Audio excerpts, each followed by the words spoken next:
lastly, we have also discussed about the affinity chromatography. And for each chromatography technique, we have also taken the scientific questions, what you can actually be able to solve. So we have discussed about how to design any different experiments and all that. So many different experiments we have discussed while we were discussing about these techniques.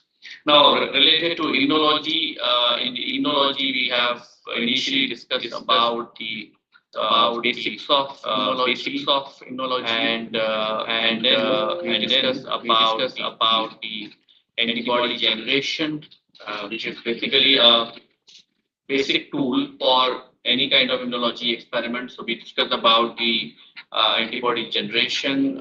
We discussed about the how you can generate a polyclonal antibody versus the monoclonal antibody. And then lastly, we also said that how these antibodies can be used in different experiments. So we, while different experimental setup. So while we're doing that, we have discussed about the ELISA, we discussed about the hemoglobin assay, and so on.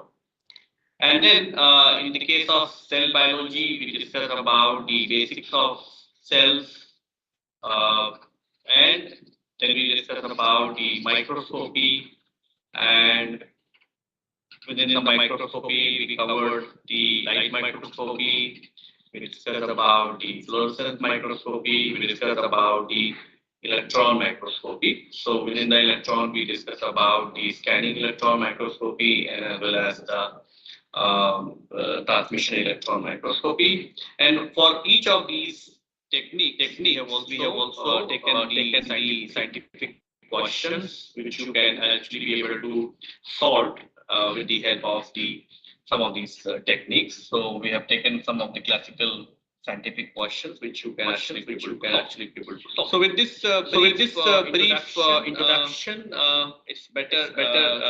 So we are going to start our discussion for the day today. Okay, and so I will request you that you can actually, if you can have the any query or questions related to this, you can actually ask me. So it can be a one-to-one interactions, or you can actually introduce yourself and you can ask me the questions. So I will start from Swati. Swati, do you have any question?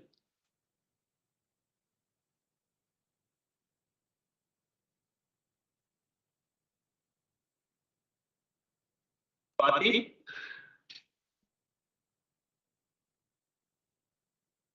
Anybody else who wants to ask the questions and discuss anything related to this particular topic or any other topic?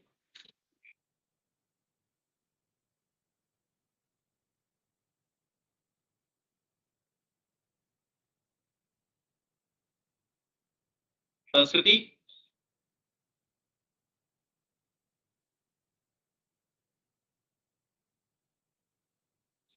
No, sir, no doubts. Okay, fine, good. Sweta, do you have any question?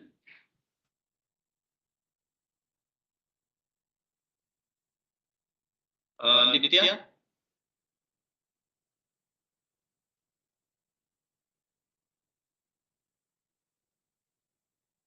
Priyanka? Good afternoon, sir. Yes.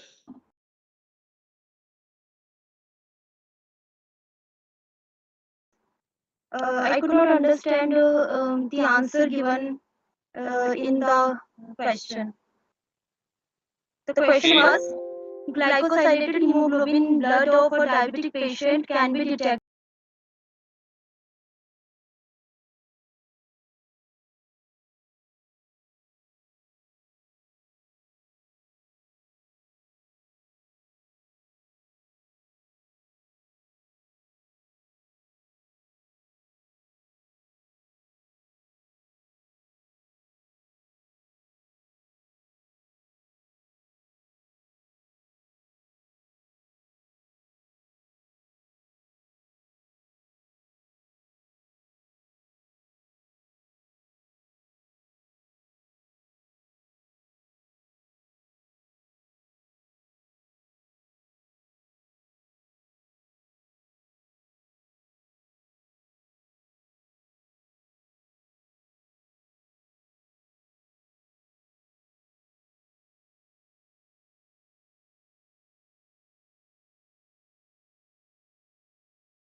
Yes, sir. Okay, so this question is easy actually because see, the glycosylated hemoglobin is actually going to be developed in the diabetic patients, right? Because they are going to have a very high level of glucose, right? So this means the hemoglobin is actually going to have the glucose molecules which are attached, right? Okay. Now these glucose molecules are going to have very high affinity for any kind of the affinity column. Okay, so if you have any such question, right, you can easily go by this. Okay, so for example, glutathione, right? So glutathione will not have any affinity for this hemoglobin glucose complex because glutathione has the affinity for GST, right? You know that. Yes, sir. Similarly, the lysine is and heparin, for example. So heparin is having a heparin conjugated matrix are actually having the affinity for the DNA binding proteins. Okay, and similarly, the lysine conjugated matrix is also going to have the affinity for the some protein which I could not recall right now. So boron conjugated antibodies, where boron conjugated matrix is having a very high affinity for the glycosylated proteins.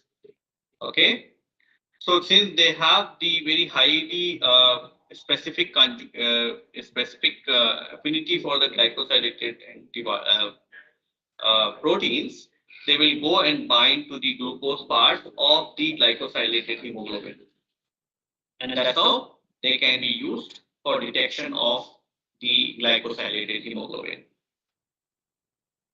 So if you prepare a column, right, and if you prepare a column and if you pass through the the blood, right, or if you pass through the RBC lysate, all the things will come out, right, except that the glycosylated hemoglobin will go and bind to this particular column. And then what you're going to do is you're going to supply the glucose, and it is actually going to elute out the glycosylated hemoglobin, which you can actually be able to estimate by taking the absorbance at 280 nanometer. Because 280 nanometer, or you can estimate by taking the absorbance at 400 nanometer, because 280 is for the protein and 400 nanometer is for the hemine. Because you know that the hemoglobin has the iron containing heme moieties. So boron conjugated matrix is having a very high affinity for the glycosylated proteins. Okay, so if you have multiple glycosylated protein, probably it may not be a specific method, but if you only are talking about the glycosylated hemoglobin, it will go and bind to this particular matrix. Is it clear? Yes, sir. Okay, so it was a question related to the affinity chromatography. Sir, I have one more question. Okay. So it's question number 15 from assignment number 7. Which question? 15th question from assignment number 7. Assignment number 7. Okay, let me open that. Okay, so what is that question is? Use of the enzyme alkaline phosphatase for blood development is not compatible with options are tris buffered saline, phosphate buffered saline. Okay. This is fine. I got it. Okay. So the answer is the phosphate buffer saline. Yes, sir. I could not understand why is the answer. Yes. This is easy actually.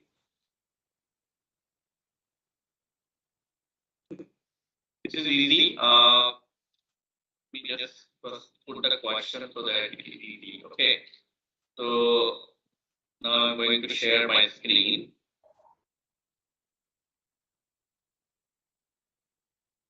Okay, do you see a screen now? Yes, sir. Okay, so this is the question what you're talking about, right? Yes, sir. Okay, so this is easy actually. This is so you know the alkaline phosphate, right? What alkaline phosphate is going to do is, suppose you have a protein. So what alkaline phosphate is doing is, it's, for example, one of the classical substrate for alkaline phosphate is para-nitrophenol phosphate. Okay, so if you take this substrate and if you treat it with the alkaline phosphatase, it is going to it is going to release the para-nitrophenol phosphate plus phosphate. Okay. Okay. If I show it like this, like P and P, and it is going to have the phosphate like this. Okay, and then this is actually going to be under the equilibrium of alkaline phosphatase, like para-nitrophenol plus phosphate.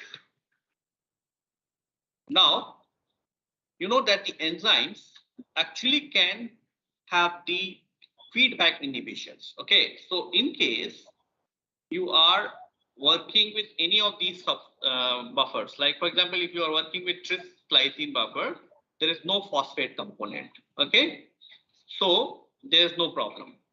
For buffers containing non-ionic detergent, that's anyway out of the question because that has nothing to do, but that also does not contain any phosphate. Similarly, the BSA is also not going to contain any phosphate. But when you take the phosphate buffer saline, it is actually going to contain large quantity of phosphate. Okay, so if I add the PBS or if I perform these reactions under the PBS, I am going to supply very large quantity of phosphate. Okay, so if I have the very large quantity of phosphate, you know that the enzyme catalyzed reactions can go in both the direction, forward direction as well as the reverse direction. So actually this phosphate is actually going to bring the reaction in the reverse direction. So in those cases, the alkaline phosphatase will not going to catalyze its reaction because you have very high quantity of the products already available. So it is actually going to cause a very high background.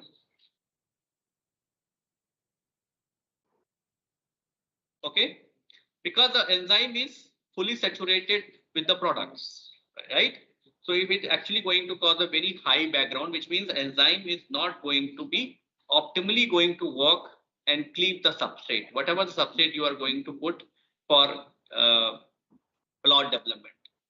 Okay, although we don't use the PNP phosphate, we use the BCIP and BT. Okay, but BCIP and BT is also working with the same principle that you have the cleavage and then the cleavage is generating the phosphate, and that phosphate is, since you don't have the phosphate in the buffer, it actually get diffused out. Okay, so there is always a shortage of phosphate, and that's how the reaction will always run in this direction. This means you're going to keep generating this.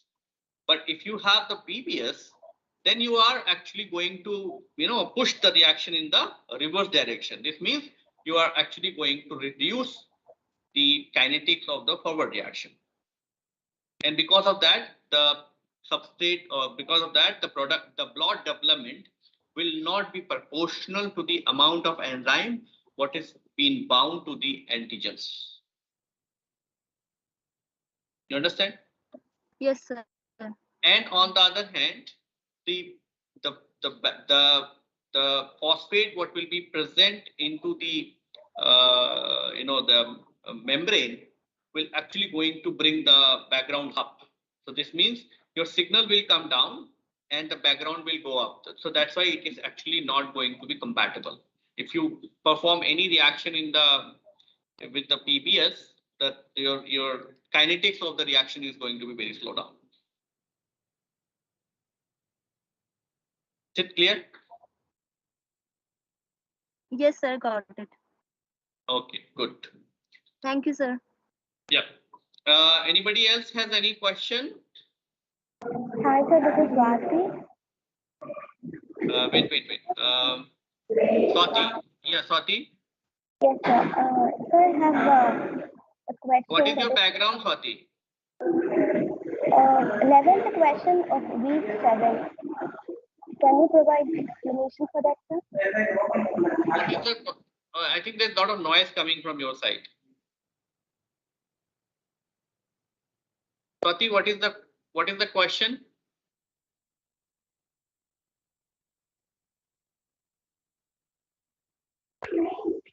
Sir, is that clear now? Yeah. You can tell me the question. 11th question of week 7, sir. That is. Oh, I can't hear you. What's the question? Unused membrane of cytokine array can be stored at. Why can't the answer be 4 degrees Celsius, sir? Unused membranes of cytokine array can be stored at. Okay, I think that I have answered in the discussion forum itself, right? See, minus 20, you can use the minus 20 only for storage purpose until you have not opened the packet. But once you open the packet, okay, then you cannot store these, because the moment you open the packet, you are actually going to introduce the moisture. And also the cytokine array is full of the antibodies. Okay, so on the matrix, if you have the see, in the cytokine array, what you have is you have the antibodies, right, which is coupled, which is actually immobilized onto the membrane. Okay, so if you store this at minus 20 degrees Celsius, you are actually going to damage these antibodies. That's why initially when the cytokine array you are going to get from the manufacturer, you can store it as per its instruction, but later on, once you open, you are actually going to bring a lot of moisture into this. Okay, and the moisture is actually going to cause, the moisture means water, right? So you are going to have a lot of water into this. Okay, so if you now put it into the minus 20 degrees Celsius, you are actually going to freeze this water, and that water is actually going to damage the antibodies what is immobilized. Initially, there's no moisture because the membrane is coming directly from the vendor or from the company. But when you are opening, after the opening, there will be a moisture onto this membrane because you have opened and used it in your lab, right? And your lab is not, may have some kind of humidity and all that. So that the water what is present in the membrane probably will going to freeze when you put it into the minus 20, and that's why it has to be stored at 4 degree, and the 4 degree is good enough so that this water will not get frozen. Is it? Yes, sir. Yes, sir. It is clear, sir. Thank you so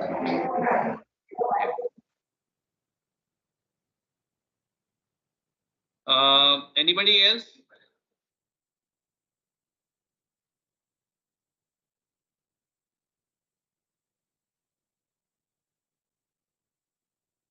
This session is very limited, only for 1 hour.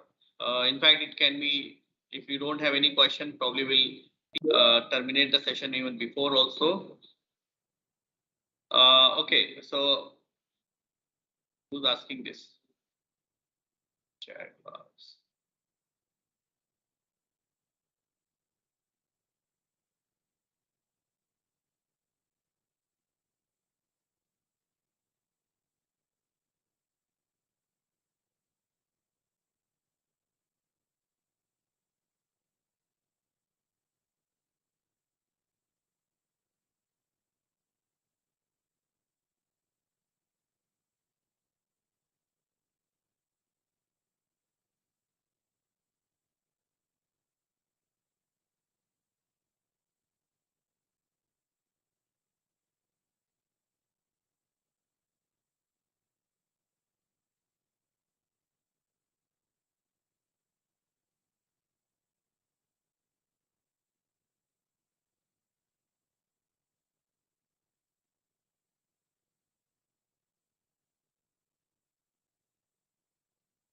Okay, I think there is a question which students have posted in the YouTube session also. Okay, so the question is, which of the following cannot be used to remove GST tag from the protein? This is, I think, assignment 6, last question. Okay, so let me open the assignment 6, last question. Okay, and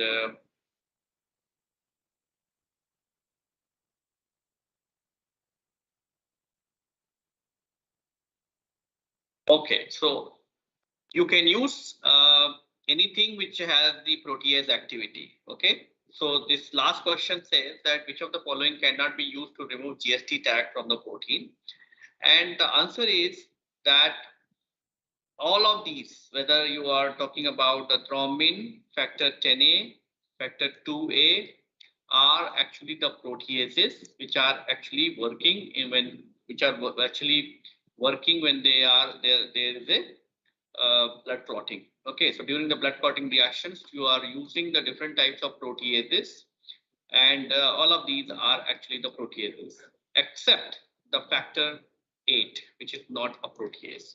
So you need a protease which can be used for cleaving the GST tag from the protein. So thrombin anyway we know, factor 10A also, and factor 2A also. So you can use the proteases only for cleaving the GST tag from the protein.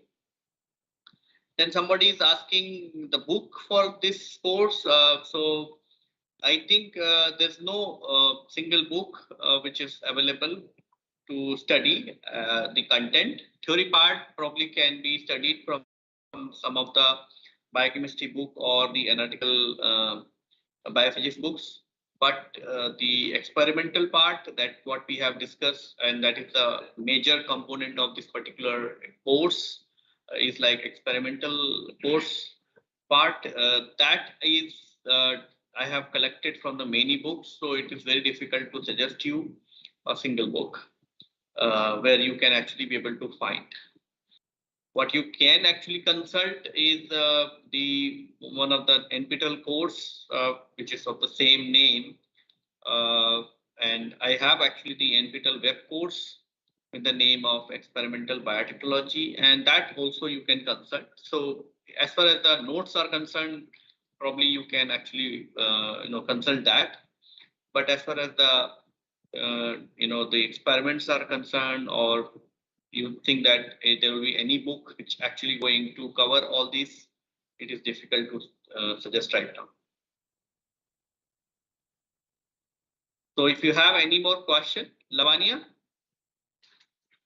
do you have any question?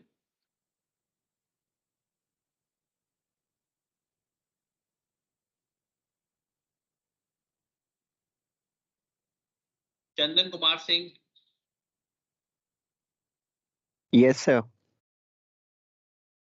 I have no questions. Can you introduce yourself? What is your background? Yes, sir, I can introduce. Hello, sir. I'm Chandan Kumar Singh. I pursuing MTech Biotechnology, and now I'm in second year of my masters.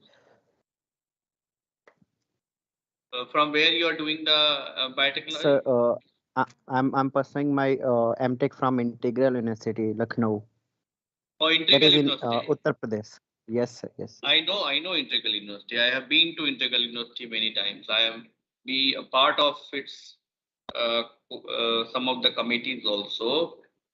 I'm not sure if you have attempted any questions which are being prepared by me only. So okay, very good. Okay, very good. I like that. Okay. So what are the experiments you do in Integral University? In biotechnology?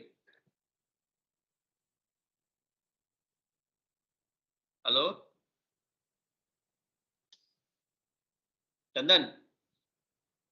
Yes, sir. What are the courses you have in lab courses? In our first year, second year, sir.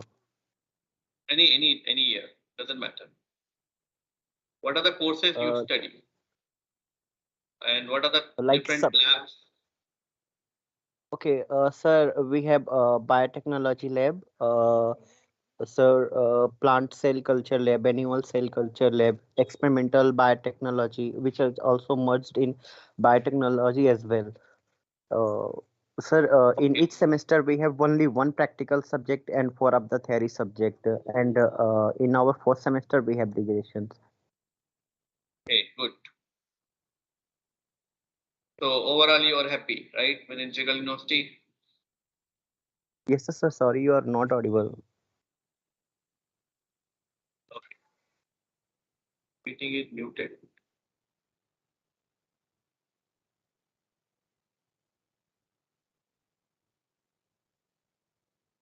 Is it audible now? Yes, sir. Yes, sir. Okay. Okay. So very nice. So have you registered for the exam? Yes, sir. Yes, sir. I have registered for the exam for experimental biotechnology and genetic engineering as well, which also taken by you. Sure. So do you have any query related to exam? No, sir. Exam is Not yet only now. not yet now. Okay.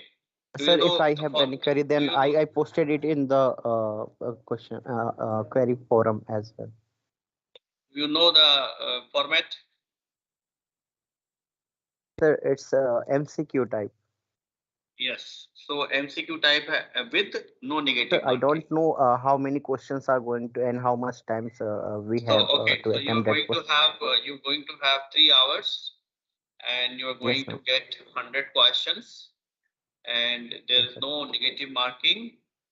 So I would suggest that you should attempt all the questions, and Yes, majority of the questions would be of same type as you are encountering right now in the assignments. yes, So yes. they will be, in my opinion, they are easy. Previous years, I have also prepared some questions which were analytical in nature, like some experiments. Okay, and then I will ask what to, how to determine this and that. But later on, I realized that students need more maturity and understanding the subject. Then only they can be able to design the experiments. So then I reduced that content actually in the course exam Yes. now. Sir. So So can we in my get the opinion, previous year this year, questions paper, sir, that help us to prepare previous year in a proper question way? paper, I have to ask the NPTEL whether it is allowed to disclose. But if they will say yes, probably we can. But it won't be helpful because none of the questions are going to be repeated. And Sir, it's not for repeating questions, repeated And as questions. I It's for told just you, a get. right, the format is already been modified very significantly, realizing that, like for example, the last year, the students could not be able to attempt many of the questions, and even if they attempted, they were wrong. So that is because the students need some experience to design the experiment, which needs, for example, it may be okay for all the faculties and the people who are doing the PhD, but not for the MSc students or MTech students or BTech students. So realizing that fact, I have removed those kind of questions and I have put all the fresh questions from the scratch. Okay, sir. Okay, Chandan, very good. So do we have any more question? Otherwise, we will wind up the session and then we can have the final live session somewhere by the October. And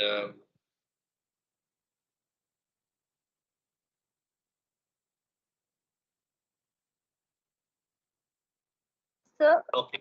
Yes, Priyanka. sir, will you please tell about cryo-electron microscopy? I have read that it is used for the study of structure of proteins or for some viruses. So just a Cryo, little bit of introduction, please.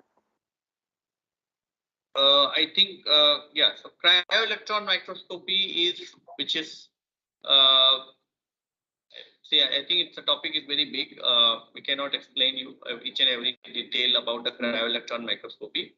But what basically the cryo-electron microscopy people are doing is they are freezing the sample at -20 degree, right?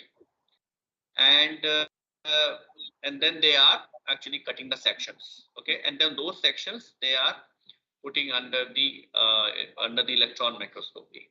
So it is basically a alternative of X-ray crystallography to look at the molecules. So then they, because how the X-ray crystallography actually gives you the protein structures.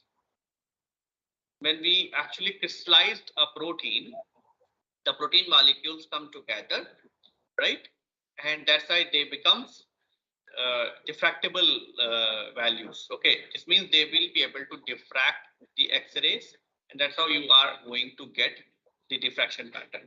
And based on that diffraction pattern, you can be able to construct the electron density map, and then ultimately you can be able to solve the structure. Here, what they do is they freeze the sample, okay, and then because if they freeze the samples, the protein molecules come very close to each other, and that's how they could be able to acquire that property, that they could be able to diffract the X-rays. But that diffraction is much weaker compared to the electron density, compared to the X-ray diffraction from the crystal.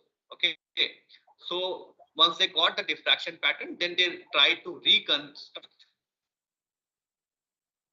the protein structure. So majority of the multimeric protein complexes like the ribosome complex or RNA polymerase complex or those kind of viruses, you can be able to get the not very high resolution structures, but you can get some idea about the structures. For example, DNA. So you can actually be able to get a structure of the DNA, but not as high as like the X-ray crystallography.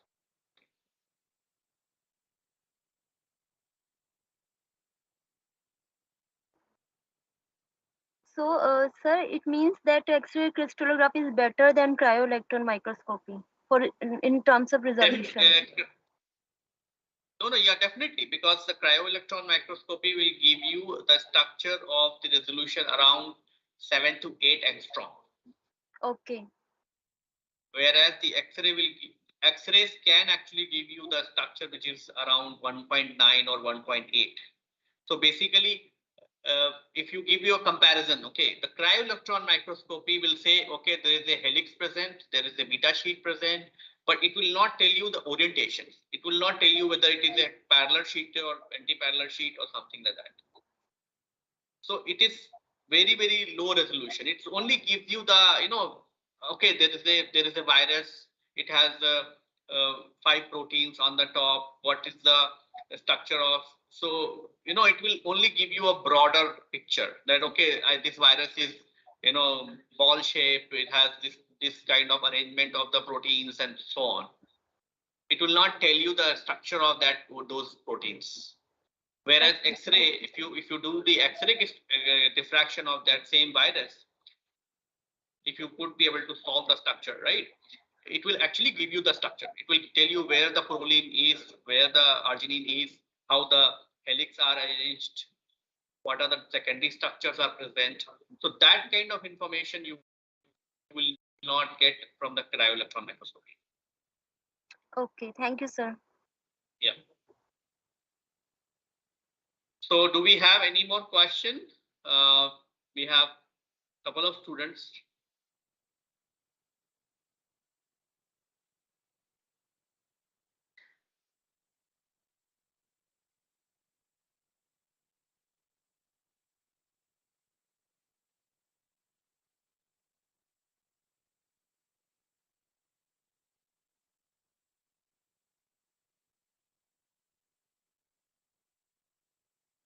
Okay, I think we don't have any more question from the student side. So it's time to wind up the session. If you have any more queries, you can post the queries into the discussion forum and I'll be happy to answer. Every day morning, when I wake up, I normally go and see if there is any question from the student side, and instantly I answer the questions. So none of my TAs are actually handling the discussion forum, only I am handling the discussion forum. And so if you have any question, and don't worry if it is silly question, because not all any question is silly actually, because it's the job of my job is only to clarify the doubts, whether it is a silly question or very intelligent question, it hardly matters. Okay, so if you have any more questions, you can drop the question into the discussion forum related to anything, and we'll be happy to answer. So with this, I would like to conclude the session for this live session 2. And if you have any more questions, you can post that into the discussion forum. Thank you. Thank you, sir. Thank you, sir. Okay, you all can log out now.